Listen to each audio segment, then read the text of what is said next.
Welcome to the Live Courageously podcast show number 19 of 2023. And I'm your host, John Duffy. And this is the 35th Live Courageously podcast show since I started the show a year and a half ago. Courage is the first of human qualities because it is the quality which guarantees all others. And if you haven't seen the previous 34 podcasts with some of my amazing, courageous friends sharing their powerful stories of overcoming all odds and going on to live powerful lives and making a difference in the world, you can watch them on my John Duffy Live Courageously YouTube channel. And I have another 75 amazing friends planned to be guests on some future shows. So please subscribe to my Live Courageously channel, Duff Square Film, and please keep coming back every Sunday at 2 p.m. Today's show, let me just, before I even start it, let me get the actual thing going. It's been I just got here from Atlanta, so let me just start this up.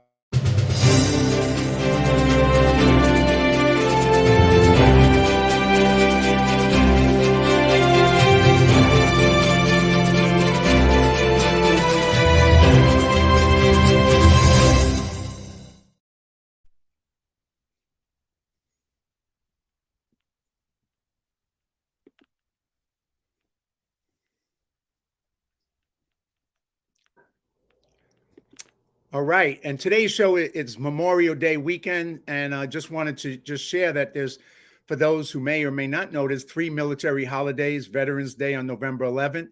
That is a day to express gratitude for veterans who served. The second military holiday is Armed Forces Day, and that honors those who aren't in the armed forces at the time and serving. And then Memorial Day, and I'm just going to put up a thing. And Memorial Day is a day to honor those who gave their lives to give us the freedom that we have. So this weekend, while we enjoy the holidays with our family and friends, we take the time to remember those that lost their lives in service so we could have our freedom. And this just is a little thing to remember the brave men and women who've allowed us to be able to celebrate Memorial Day today. Today's guest is Allen Levi Simmons. And Allen is a multifaceted individual with an incredible life story. He's not only a husband, a father, a motivational speaker, an author, and a United States Marine Corps veteran with deployments in Iraq and Afghanistan. Allen is a true inspiration to us all as he has overcome post-traumatic stress, hopelessness, anger, anxiety, memory loss, and suicide. He found the strength to fight his demons with purpose and poetry, inspiring him to write his first book, a collection of poems titled Can I Speak? And this is a picture of that book. Whoops. Can I Speak? And Allen's determination to succeed saw him graduate with a degree in electrical engineering technology from UNC Charlotte, even after facing setbacks that led to his dropping out in 2012. He then went on to become a successful software support professional for IBM. He's also the host and the creator of the Purpose podcast, where he inspires others to live a meaningful life. Allen's life mantra, never stop, never quit, repeat, trademark, is a reflection of his perseverance, determination, and his journey inspires us to overcome obstacles, face our fears, and never give up on our dreams. Allen is a true example of what is possible with hard work, determination, and a willingness to face our challenges head on. I'd like to welcome Allen to the show with Courageously. Thank you, brother. Hey, John. I was in the middle about to moving stuff around. You're trying to move the technology, right? Yeah, I was moving stuff. But thank you, John, for the amazing introduction. Well, you're very welcome, man. And it's a pleasure to have you on the show and a pleasure to meet you. We haven't met in person, but you were introduced to me by Dr. Trina with her nonprofit Giving Hour. And she said, hey, there's this great guy. You got to meet him. You got to have him on the show. And so she's the one that connected us. So I'm glad that she did. Yeah, I am as well. That was awesome. And I want to just thank you, Trina. Shout out to Trina and shout out to Giving Hour. Shout out to those who are suffering, but they are moving forward. Just want to encourage everybody to check out Giving Hour. Please do that. Yes, absolutely. It's a great nonprofit organization that's working in the mental health field with veterans, but also with others as well. And it does some great work. So let me before I start with you taking us on the journey of your life, Allen, maybe, because the show is Live Courageously and you seem to have had a very courageous life. What does Live Courageously mean to you? I saw that you asked that question. I was like, man, how am I going to come up? What am I going to come up with? But when I was listening to others explain it, and it mentioned that they mentioned how it could be different for everyone, right? But live courageously for me is more of a mindset because it's a decision, to face your fears, and your thing is faith over fear, right? So I think live courageously is just that, like choosing to have faith that everything's going to work out if you push forward and persevere. Well, I think that's a good way of summing up for people. But you obviously went through a lot and you've overcome and you persevered. But take us on your journey. Where did your personal journey? Where did your life start out? Where did you grow up? And take us on that journey of life that's taken you to where you are today. Yeah, so my journey of living courageously, I would say I've had a good journey. I've chosen the courageous journey because of my choices, I would say. Like growing up, I'm from Summerville, South Carolina. It's a town near Charleston, South Carolina, in the Low Country. And I grew up there, and then I went in the Marine Corps after graduating high school in 2007. The crazy story about me joining the military was because I was a young guy graduating high school, expecting to be a father. That is why I joined the Marine Corps. I find out in boot camp that I was not the father of the child. And, that really kind of shifted my life because I made this decision, to be there for a child, but then now the child isn't mine. So now I signed my name to Uncle Sam, So, I joined the Marine Corps. I go through training, and I become an electrician. And, I find myself in Iraq. I find myself in Afghanistan. And shortly after that, I find myself out of the military. And I know we'll dive into those parts. But, and after the military, I struggled with PTSD, post-traumatic stress disorder, or post-traumatic stress from my combat experience in Afghanistan after an RPG blast that we'll talk about. And, and I struggled with anxiety. I struggled with suicidal ideations. And there wasn't a given hour for me at that time. I did not know about given hour. So my struggle looked like more of addictions and, kind of self-medicating and, not really certain about the path to take to recovery. And, later down the road, I wrestled with, dropping out of school multiple times because of my memory issues and from my TBI. But I overcame that. And, I live by this motto: never stop, never quit, repeat. And so that's where I got to where I am now as a software developer and a motivational speaker and an author. So looking forward to, jumping in different parts of my story. 100%. Well, one, I hope I may get a chance to see you. I'm going to be in Charleston, South Carolina for 4 days in June for a wedding. Oh, wow. So June 9th to the 12th. So maybe, we'll get a chance to connect in person. But, with your story, you picked not the easiest a branch of the military, joining the Marines. So I've done some, training videos with the Marines, and I got a lot of dear Marine friends. But what was that like for you, that experience? And then obviously going to 2 war zones, Iraq and Afghanistan. So, tell us about that. And then, how you got injured, how that affected you, the TBI, and then coming back from it, the post-traumatic stress. Yeah, good question, John. The hardest military branch. Right. I was definitely not looking for the Marine Corps. I'd say that. So after that situation, finding out that I'd be a dad, my buddies randomly came up to me. They were on the track team with me. Some of the guys were on the wrestling team, and some of the guys were on the football team from my high school. And each of these 3 guys were like from different parts of the school, and they were my friends. And they were like, "Hey, we're going in the Marine Corps. We're on a buddy program. You should come with us." And John, at this time, I was going to school. I was going to head to college for elementary education. And still I did not have a clear idea of who I wanted to be in life. Like that was the first, they had this opportunity for minority males. And I was just going to take that opportunity at this college and see where life would have taken me. so they say, hey, we're going in the Marine Corps. And I'm like, I don't know, I wasn't really that patriotic, at that time. I wasn't even thinking about serving my country. And, 9/11 had happened in 2001, 6 years prior to that. But the war was still going on, as we know, Right. and so I was like, I'm not going to war for nobody. Like, and needless to say, John, I did go to war for some people, right? I did go twice.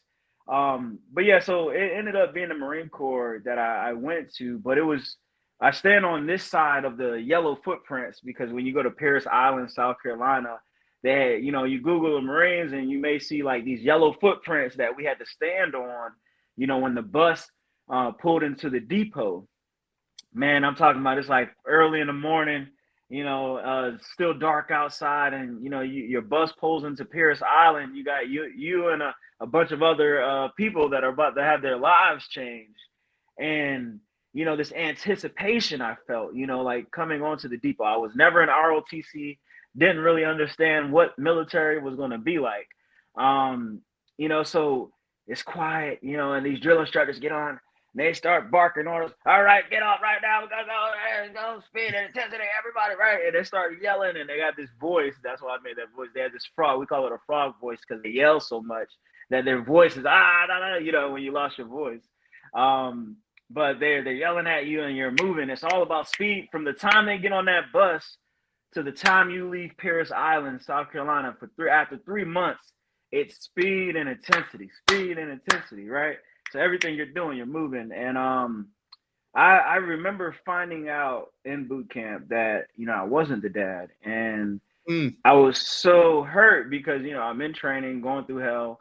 And, and then I was really just hurt as a man. Like I felt like, oh man, somebody took something from me that I thought was going to be mine, right? I thought this was something that I was ready for now. But boot camp was really tough for me because I wasn't an obedient person. You're a little bit of a rebel. Yeah, I'm a rebel, man. They tell me to scream. I'm like, like they say go to 10, I go to 6.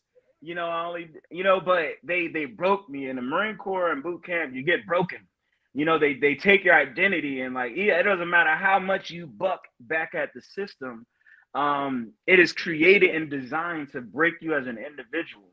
Sure. And they take that individuality and they make you into a team member, a person that puts others before themselves. And, you could be this person that was never that way. And if you allow the system to do what it was designed to do, it can have a shift in your mindset. And I needed that shift that the Marine Corps gave me because it made me believe in myself at different levels. I was doing things that I never thought I could do in training. I was doing that, But yeah, so fast forwarding past, the training, I just say boot camp was just a whole nother experience in itself.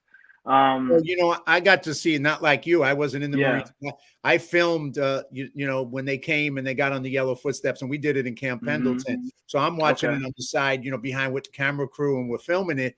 And like you said, just even from a distance watching it, you could feel the frog voice, the screaming of the drill instructors, the fear of these young recruits. And, we filmed from that day until they graduated. And like you said, the people, they went through a transformation. They became team. They became, it was a whole amazing thing to see them from the beginning to where they were when they graduated and became Marines. So we saw it the other side. You experienced it, the real deal from, the inside. So that's cool. I mean, but it must have been a hell of an experience for you because I just watching it was scary enough for us just watching. That's cool that you got to see that experience, because a lot of people, like, if you're not going through it, if you're not taking people through it, you don't really have people that get to witness that experience. So it's cool that film, gives people that opportunity to capture stories and places that people may never visit in their lifetime, and it brings that to them. That's what I love about film. So thank you for your service and what you do in film. Hey, right? Like, here's the crazy thing, because that was my first time. My dad was in the Army, but he died when I was 4 years old. So I didn't have any experience with the military, and I was kind of rebel as well. So that was the first time I was up close and personal with the military, and particularly the Marine Corps, right? And they brought a bunch of educators there, and the educators, some of them were anti-military when they arrived to watch the training of these young Marines. By the end of the thing, they were in love with the Marine Corps and these young men, you know, because and what you saw was that, you know, you almost wish that more Americans could at least get up close and experience watching it, not necessarily join it, but to be able to understand what people go through to end up in the situation that you went through, right? To go serve and then go into war zones, just to understand it better. Because I think most Americans don't really understand it.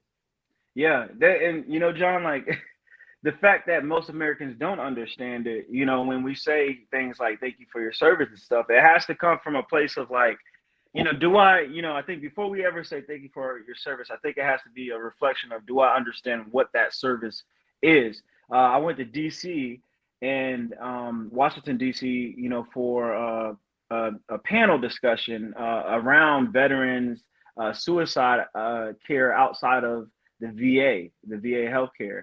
And, you know, someone mentioned, like, I think we have to remember what we're asking people when they sign their names on there. We're asking them to take lives. Right. You know, if it had, you know, and I think a lot of Americans, we see the movies, right? We see the movies, we have an understanding, but, you know, what we don't see is that, and I think a lot of movies are trying to capture that now, is the trauma that happens there and what happens to the person when they return.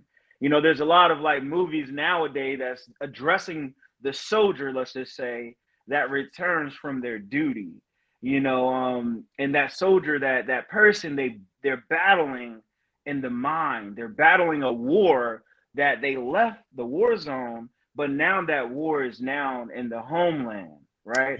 So yeah, so I think when I now, as somebody who was running away from the military, who never wanted to be in the military, now when I see and I hear thank you for your service, I think about that. I think about, even for myself as a veteran, you know, coming into contact with Vietnam, World War II veterans in DC a couple of years ago, being around them and saying thank you for your service, understanding that when they came home, they weren't the same.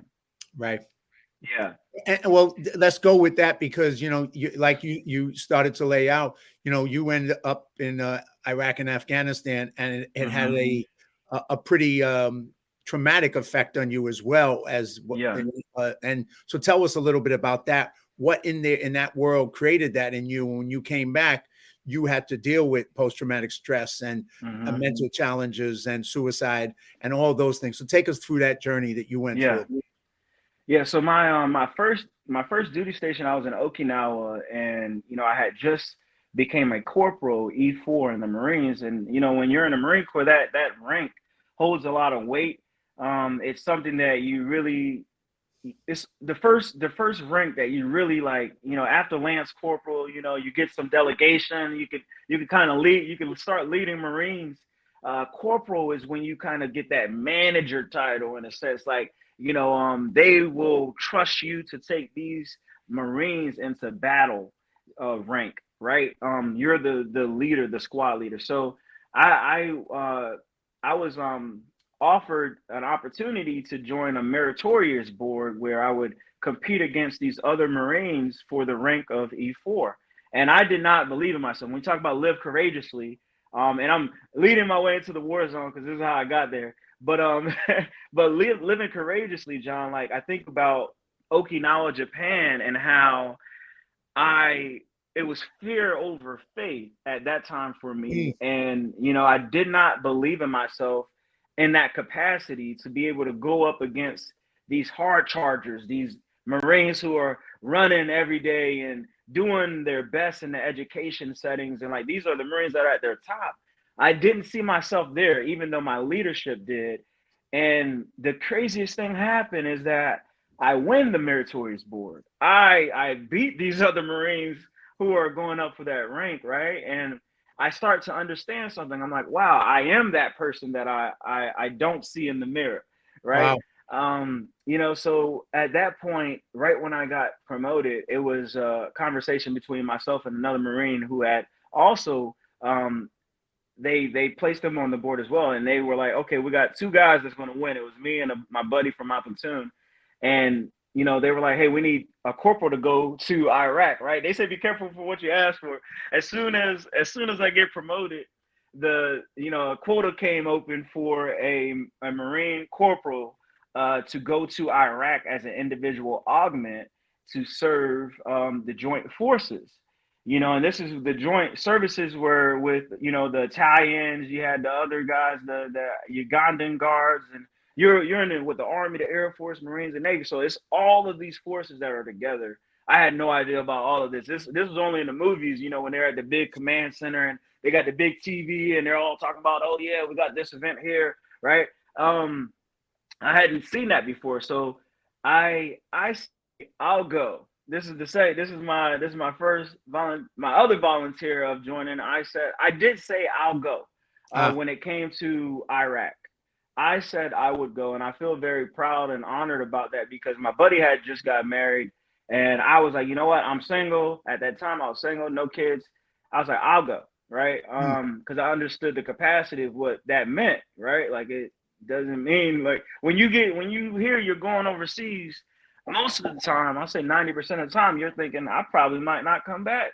That's right. Right? Like so when that's what that was. So I get sent over from Okinawa, Japan. I go to Florida MacDill Air Force Base. Got to have the Air Force experience for a little while, the Hollywood life as we call it. Because the Air Force guys, they get it good. They get it real good. Very different than the Marines, right? Very different. Yeah. We sleep on cottages. They got a queen. So yeah, it's different. But it's different. But no, respect to the Air Force though. But so I get to MacDill Air Force Base, and they put me out in my own little condo, right? And I got my own rental car, so the Air Force hooked me up, and this is prepping me for Iraq, and I get to Iraq, and it's a different place, right? It's not Summerville, South Carolina. It's not Charleston. Right. It sure as hell isn't the United States of America, right? Like this is different. This is here is where people are putting bombs in their vehicles and driving it into barriers and buildings. Here's where people are strapping bombs on their bodies and walking into crowds and community spaces. Here's where they're shooting mortar attacks over barrier walls and hitting our buildings, right? So that's a different type of war. It's not just people shooting. You have people blowing themselves up. So being there, I was able to work in a center to where I was a radio operator. So it was the first time as an electrician, I'm doing something out of my job title. I'm in a radio operator. Every time people are leaving the base, going on a convoy, they had to call in, and I would take record of who was leaving and who was coming back. It was a very important job. And then I would also have record of significant events that happened over the Baghdad and the Helmand province area. So every time there was a IED attack where the Taliban was there, I would have to coordinate reports and have those discussions with top commanders, colonels, brigadier generals.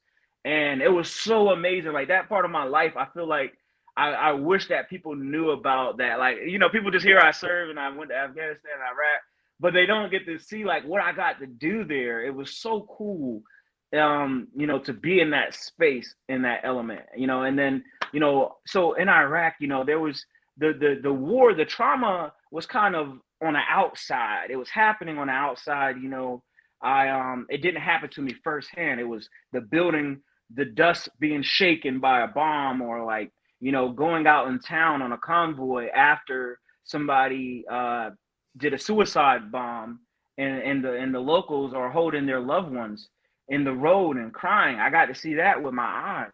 So coming from Iraq, oh, go ahead. You got something? No, I keep going. Yeah. Because I want to try and get you to take us to the trauma stuff, because you got so much. Okay. Yeah. And I want to make sure we get to the I'm gonna go there. I'm about to jump out to your poetry. I want to do it all, man. So just if you can kind of fast forward us to what Afghanistan drove you, and then how did you deal with the trauma? Because that's such a big part of your speaking as well. Right. So if you can just take us through that, that'd be great. Yeah. So that's Iraq, and then that was in 2008, 2009. Afghanistan came 2010, 2011. I was in California. I was at Camp Pendleton, Oceanside, Sunnyside, California. And I was attached to Explosive Ordnance Disposal Company. That's EOD. And they go and defuse bombs. That's what you call when you find a bomb. So I was attached to those guys, and like the movie Hurt Locker for people who, yeah, right? You know, that's exactly what they did, right? Exactly, like the movie Hurt Locker. Great film that captures that whole thing. Right. But yeah, so we're in Afghanistan, and I remember it was December 2010, and you know, Corporal Benjamin, he's this guy that's been over there. He's on his second tour. His brother had died in Afghanistan. He decided to come back and fight the war in Afghanistan again as an infantryman. You know, he asked me, "Hey, Simmons, you want to go on a patrol with us tomorrow?" I was like, you know, yeah, I'm down. I'm down to go on a patrol. You know, and the next morning they wake me up, and you know, I'm getting dressed and getting ready to go on this patrol just to let the locals know, like, hey, we're here, protect you. Let us know if you have any problems, right?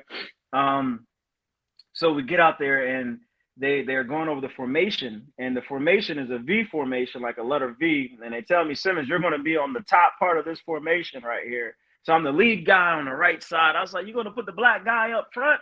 I'm going to die, right? Like, I said that. Like, I was like, you're going to put the black guy up front, right? And everybody was laughing and getting kicked. But they put me up front anyway, so I was up front.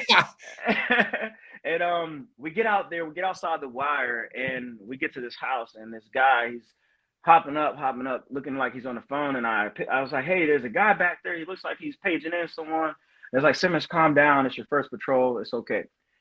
3 guys ride by on a moped, one on the handlebar, one driving, one on the back. And they wave at us, inshallah, inshallah, you know, tell us God be with you, right? And they disappear. And next thing you know, we're walking down this trail, and this kid comes outside. He's probably like 7, 8 years old. I don't know, you know, speaking in his language, and he tells the interpreter that the Taliban told everybody to go inside because they put an IED in the road. And he had not told us where the IED was. It's just that they put an IED in the road. So I get to the intersection, this cross intersection, and I'm looking through my rifle scope, and I'm like trying to find something, and a voice speaks to me. I say this, a voice speaks to me and tells me to look by my foot. I hear something that say, look by your foot. I look by my foot, there's a haystack. Looked under the haystack. I look under the haystack, and there's a propane tank with a cell phone strapped on top of it with 12 9-volt batteries, and like, so there's an IED. I scream, IED, right? Wow. Right. So an IED is right there by my foot. It's one of those ones where they have to call it, and then boom.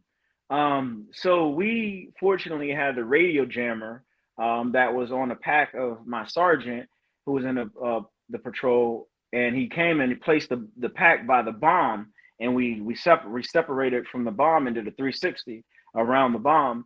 And you know, this guy, he gets me to go into this house to after arguing with him, he gets me to go into this house, you know, after I've been shell shocked right now. We go search the house, no one's in there, and except for a family, a man and his 2 kids. We tell them to stay there. We get outside, and we're looking out in this big old field. And this field, almost like a football field, you have some houses to the left with a white van right in front, and then trees in front of you about 100 yards down, and kind of open area to the right.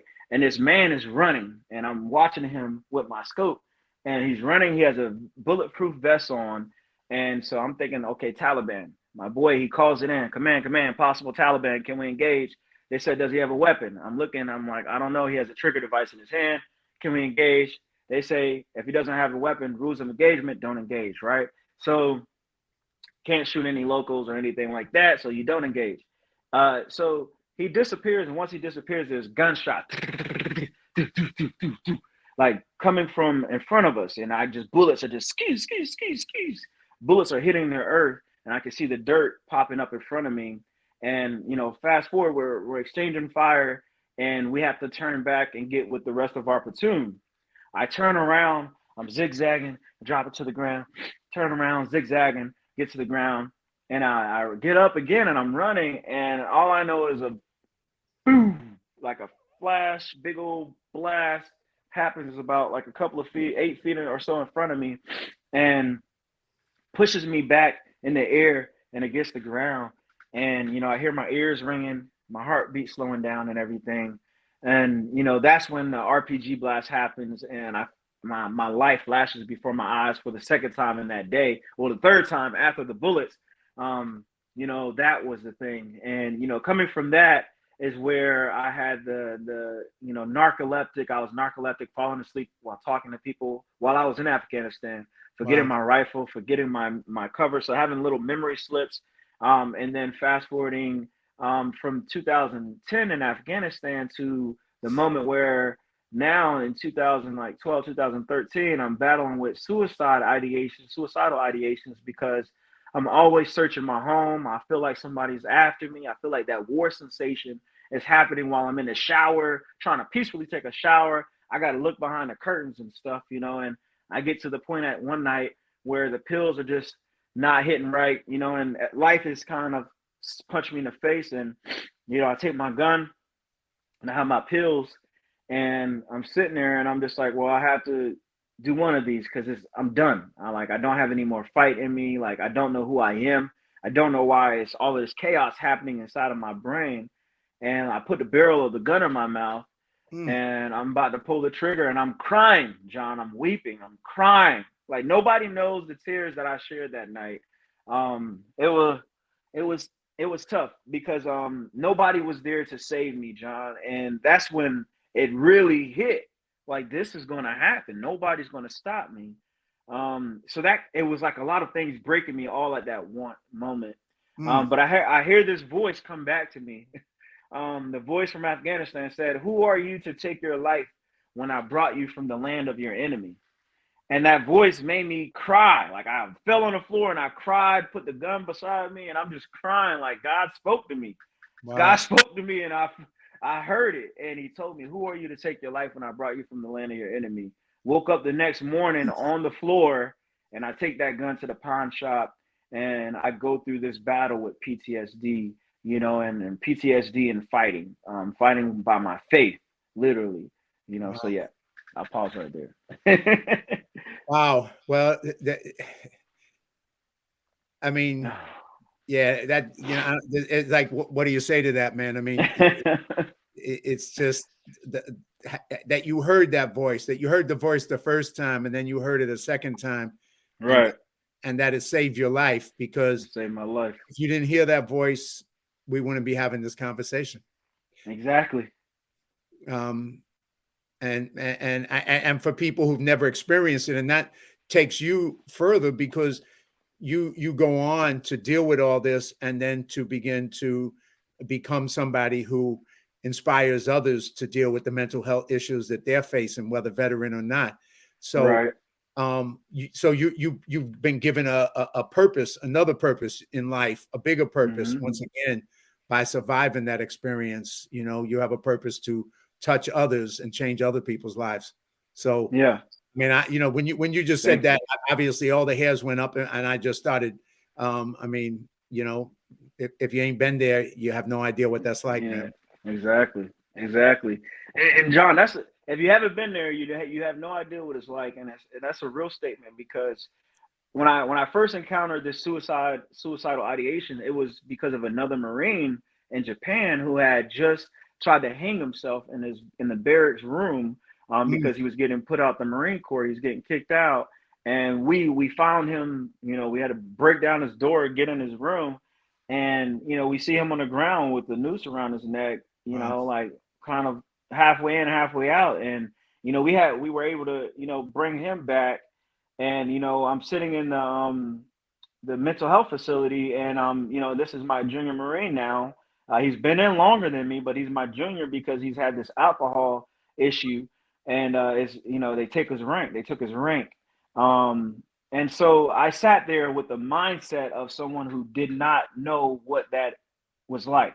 And I said to myself, like, how? Why would you ever? I could never do this. Like, all of these things are in my mind. Yeah. And, fast forward to when I'm the one, the gun and the pills, and I'm like, this is it. This is where my end is. And I never thought I could ever be. I'm the Allen, the happy-go-lucky, the energetic person. But now I have this gun pointed at me. It's at me. And I say that when I spoke to these healthcare providers about suicide, it's not that a person is killing themselves. It's them killing this person that's living, rather than the person that they desire to be, the person that they used to be, because trauma separates the person from who they are to who they become after the traumatic experience. And when you become that person, you have this place of confusion where you don't know who you are. And now the gun is pointed at this person, the person that I don't know, that I have no attachment to. So that's what I would say about that. Wow. So Allen, from that moment, obviously that voice told you that, and you didn't take action. But obviously that wasn't like, okay, now it's over. Now you went on a process of dealing with all those things to try and get mental health to overcome the post-traumatic stress. What was that process you went to get through healing and overcome? That's a good question. Can I share a poem at this point? 100%. Well, this is one of the reasons, Trina told me not to be on the show, and I was like, 100%. Please share. Right, I'll share some of it. And I'm gonna take myself off, so you're full camera. So I'm here listening to you, but I want to see you perform this. Let me cut this fan on because it's getting hot in here. All right. So this poem is from my book, Can I Speak? The title of it is called Bombs Over Baghdad. And I wrote this after a couple of years after Afghanistan. Bombs over Baghdad. Boom. Bombs over Afghanistan. Boom. How did I get into this? As I reflect over my life, I remember a time when I could not picture this. Death. Death is everywhere. Wherever there is war, death follows, and it is everywhere. Reflection. Mirror, mirror on the wall, who am I after Twin Towers fall? I am no longer disguised in camouflage desert gear. I'm clicking my heels at attention, praying for God to take me out of here. These combat scars mark my soul. Bullet rounds were shot to part my body from my soul. I just can't recognize who I am. My God, I can't even recognize whose I am. IEDs and RPGs leave my brothers and sisters overseas. Death tornadoes through the desert valleys. We've lost so many brothers and sisters. Body bags. These dead bodies can't help me. Body bags leave the war, and I know one thing for sure, that one of those bags had my name on it. Who am I? These wars have us asking questions like, who am I? What am I? Why am I here?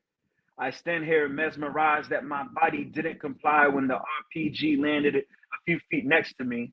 My body went somewhere in the air, or maybe the blast pushed me against the surface of the earth.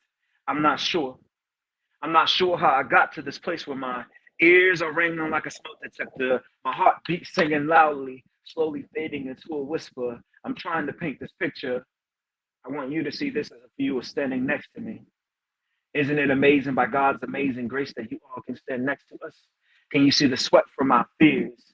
Can you feel the desert wind brush gently through your hair? Can you hear the cries of mothers, fathers, sisters, and brothers echo through the years of war? Can you understand the sounds of bullets grazing the earth? Can you imagine a new me being birthed from sand? You may ask, how can I believe in a God who made Adam from Eden's sin, yet he birthed me from the sands of Baghdad and Afghanistan? I didn't come home the same. I couldn't gather the pieces of my pain, the thesis to my pain. How could we come home the same? And I'll pause right there and give you that piece. It's a 5-minute poem, but I wanted to give that to you right there. Wow. Wow, that's powerful. That's powerful. Thank you, brother. Very powerful. Thank you. Thank you for sharing that. And when did you write that? And obviously, you and your book, which I shared before, and I'm just going to put it up again, of poetry. Can I speak?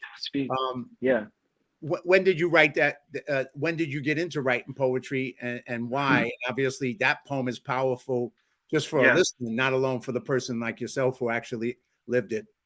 Thank you. And I published the book in 2019. Like I said, I got back from Afghanistan in 2011, and I began writing more because I was always a writer as a kid. I would write poems and stuff like that. Never took it seriously, but when I moved to Charlotte, and around the 2014, 2015, I believe, is when I started actually writing more poetry, being a member of these workshops.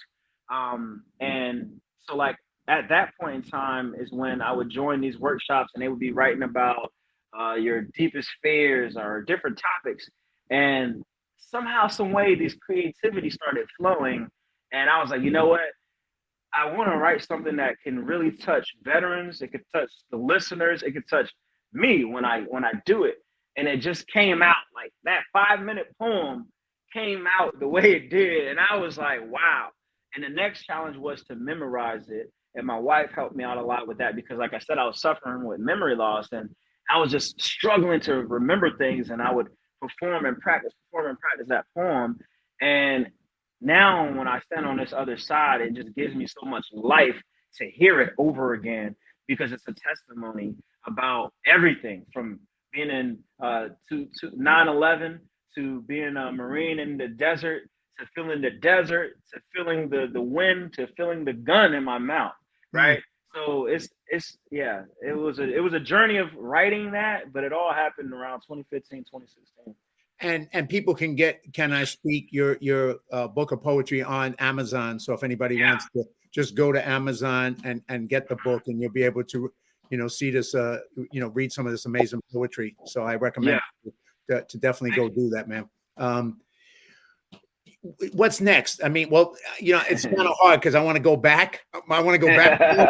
I want to go forward with you too, because, you're doing so many things right now besides, your work job, being a motivator and a motivational speaker, being a podcaster. You have this amazing podcast show that you do as well.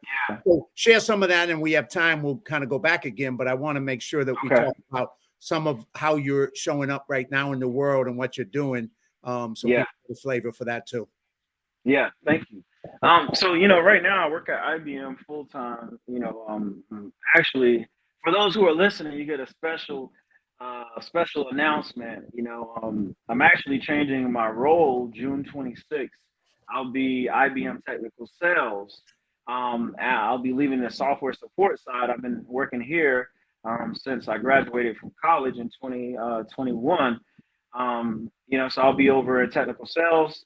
But while I'm doing that, I've been also focusing on my motivational speaking. I went to East Edisto Middle School in South Carolina and spoke to 6th and 7th graders, about growth mindset. And my plan, and UNC Charlotte, I've spoken there. So my plan is to be able to do that a lot more, to go to schools and colleges and speak to the students and to speak to them about their purpose. My goal is to help people see that no matter what they've been through, no matter where they are right now, that they have a purpose. And that's why I have the Purpose Pod, and I started that around, a little bit before you started Live Courageously. You started December, I started March in 2021. And, I was like, how can I get to people from their home? And I want to encourage them and inspire them. So I started the Purpose Pod in March of 2021. I always try to encourage people. Thank you, Trina. Thank you. I appreciate that. And even being an ambassador at Given Hour, they provide me an opportunity, to impact people's lives in my own way. Like I can still be me with Given Hour as an ambassador and, inspire people to go get help, to go get psychological help, to go get that therapy and that treatment, and it's free. So, hey, right. But even at this point, I want to write more books. My next goal is to write a book to finish my book, about purpose, from trauma to purpose is what I'm thinking of the title, but I don't know yet, and I plan on having that in August for my next engagement. But yeah, John, I just really want, you talked about Tony Robbins when we first got on a phone call, and it's people like Tony Robbins and Les Brown who inspired me in 2020. To really take motivational speaking seriously and to really believe in myself that, I don't have a big vocabulary and I'm not the best, with words, but hey, I care about people. And I think when you do something and you care about people, it transcends your education. It transcends your background because love conquers all, right? So when you have compassion and you care about people, it will elevate you and it will raise your voice in spaces where people need to hear you. So that's what's next for me, man. I want to come up with some inventions, some creations. I agree with you, man. Because people need to hear people like who came from the bottom, people who struggled through stuff, who Right. survived stuff, survivors, overcomers. It ain't about big words or have, all that. It's more being authentic and for real and speaking from the heart. And like you said, caring, man, having that passion, because you want to take your story that you've been given and help somebody change their life to find the purpose of their life and realize that it doesn't matter where you start, it's where you finish. So, that's what you're doing, man, 100%. So right. I'm going to, me and you may have a challenge, because I'm trying to do the book, Live Courageously. So me and you both got to finish the book. So I think this we got to get it. We got to get it out there. Yeah. So that's awesome. When are you publishing that? Well, I got it like you. I got to get writing it, because I've written 2 memoirs that I got finished and I'm working on trying to publish. The first one was about my life, called Black Irish, Not Your Average White Boy. And that's about my journey from the South Bronx to where I am today. But I want to do this Live Courageously one, because just like yours, it's that inspiration. You got a message. I got a message, and people need to hear that. They need to have hope. They need to have faith. They need to have courage. They need to, like you say, never stop, never quit. Never quit, repeat. Exactly. Yeah. And I got to have you on my show when you release that. Whenever you release it, I'll bring the Purpose Pop back up and get you on there so we can talk about your book too. I love it, man. I love it. But so, like you said, you talked about your models for you with Les Brown and what you're doing with the speaking.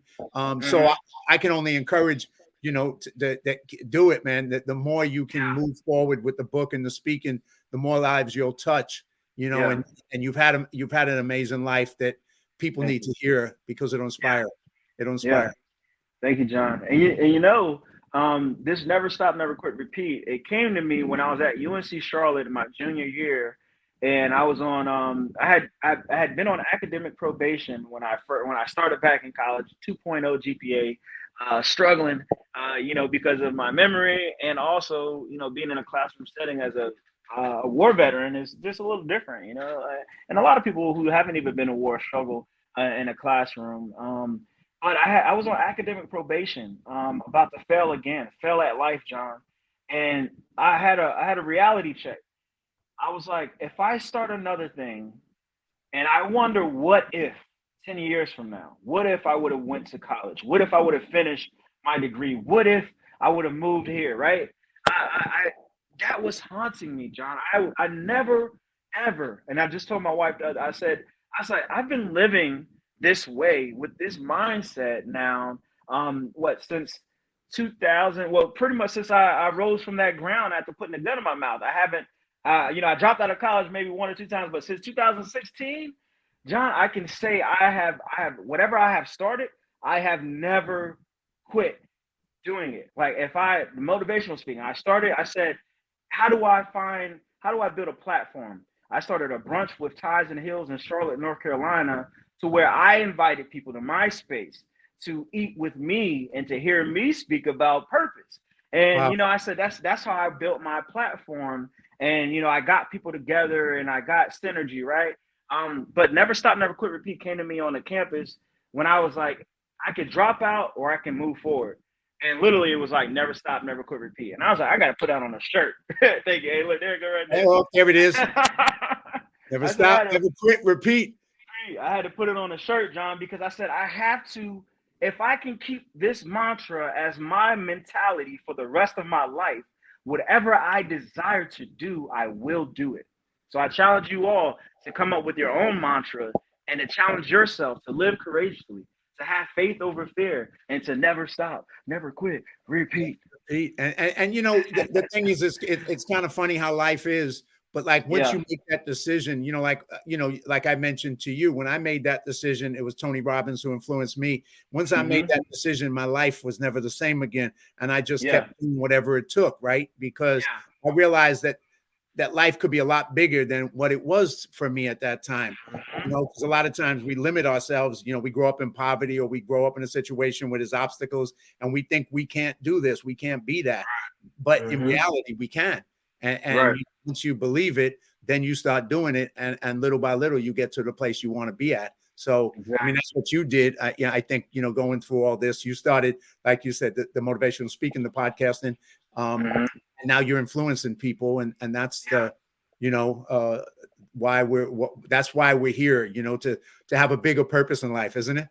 Exactly. To have a bigger purpose, to even serve, because I feel like the purpose is inside of us already. You know, a lot of people are looking for their purpose, but I always believe that your purpose is already inside of you. Whether you have to get to the right temperature for it to rise up to the top is one thing. So whether you have to change your space, change your mindset, change what you're looking at. You know, we focus on the negativity, but sometimes you got to look on the positive side of life. Yeah, I am losing my job right now, John. I am losing, like, I'm being redeployed, but I got a new job, right? It was the layoffs were coming in November. I heard of layoffs in December, and I said, okay, IBM, they're laying off. So what am I going to do?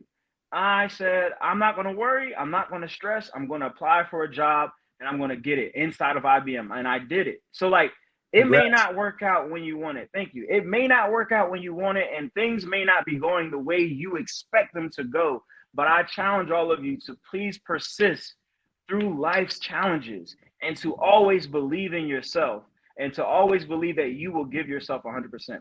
I'm sorry. But yeah, so, and John, I wanted to share a poem before we left too, as my little ending thing. But whenever you're ready, whenever we're just 1 second before we do the poem.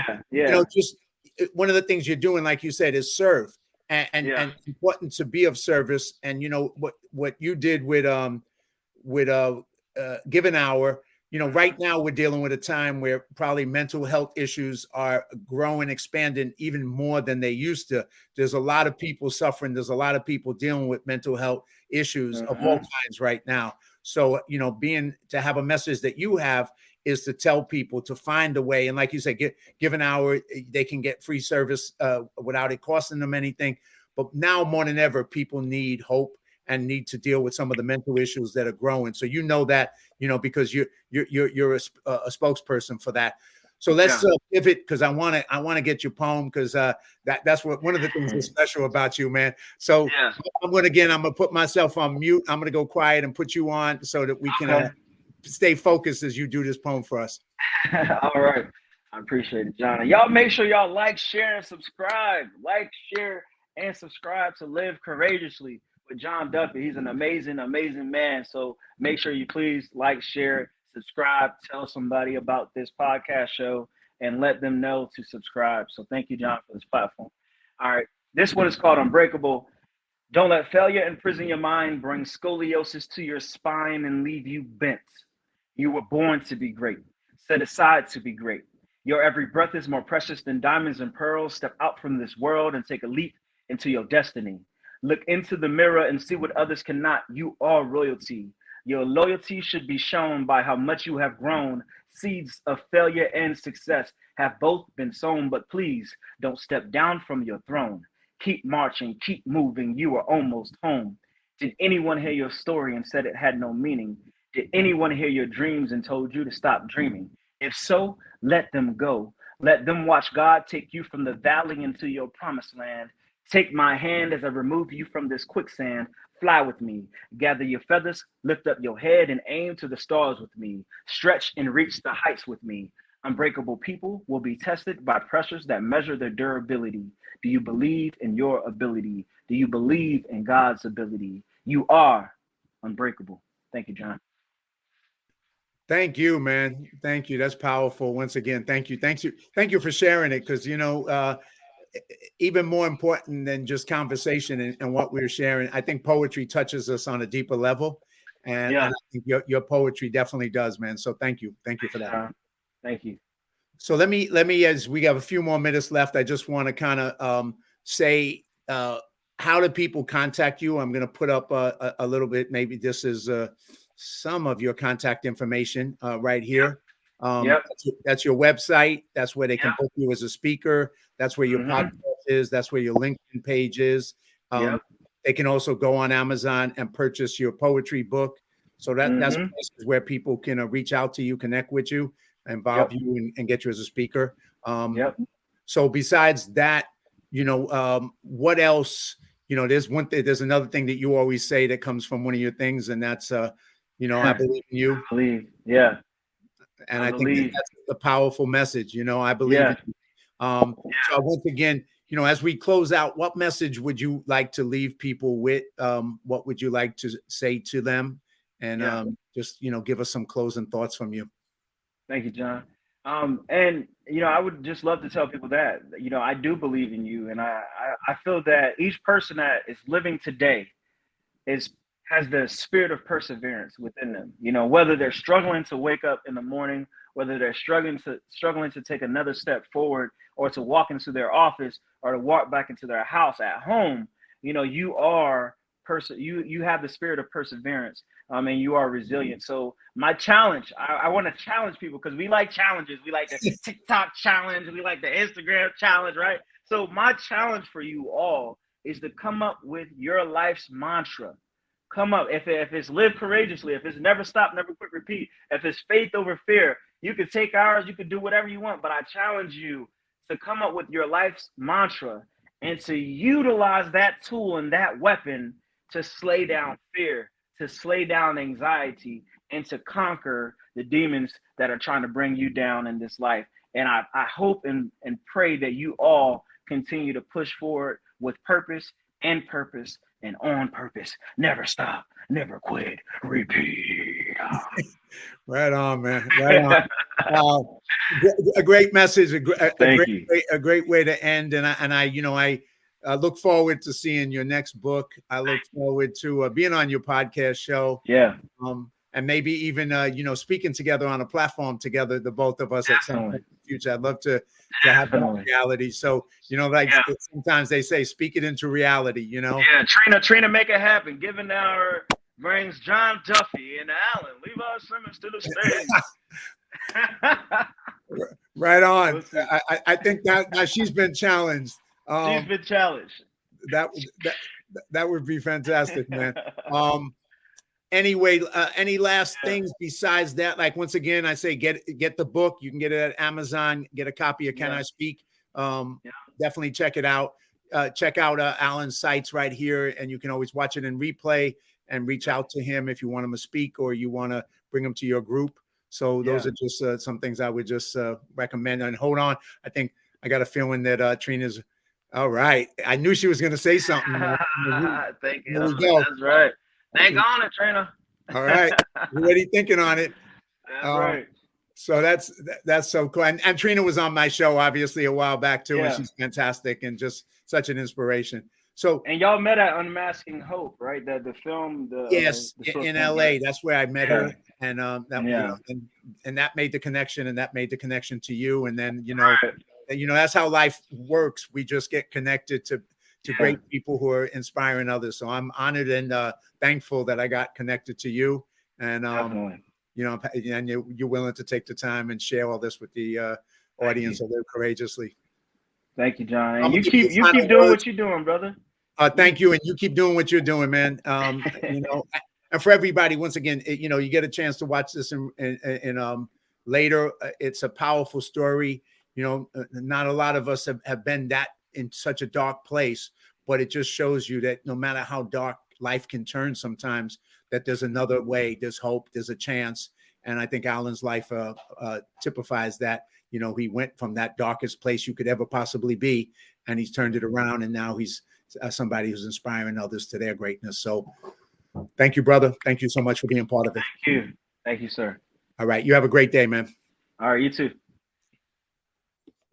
All right. I hope everybody who has a chance to watch this has enjoyed the show, been inspired by the message from Allen Simmons, and also from his poetry, with some powerful poetry there.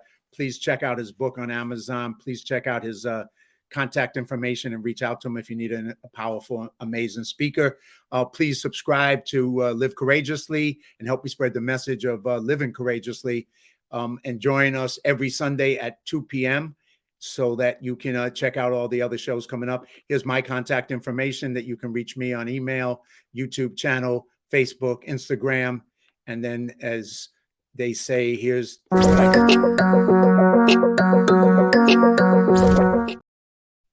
all right. All right. One more time. And until I see you next Sunday, keep on coming back. Live courageously, faith over fear, and may you make your life a masterpiece. And God bless you until we meet next Sunday at 2 p.m. Thank you.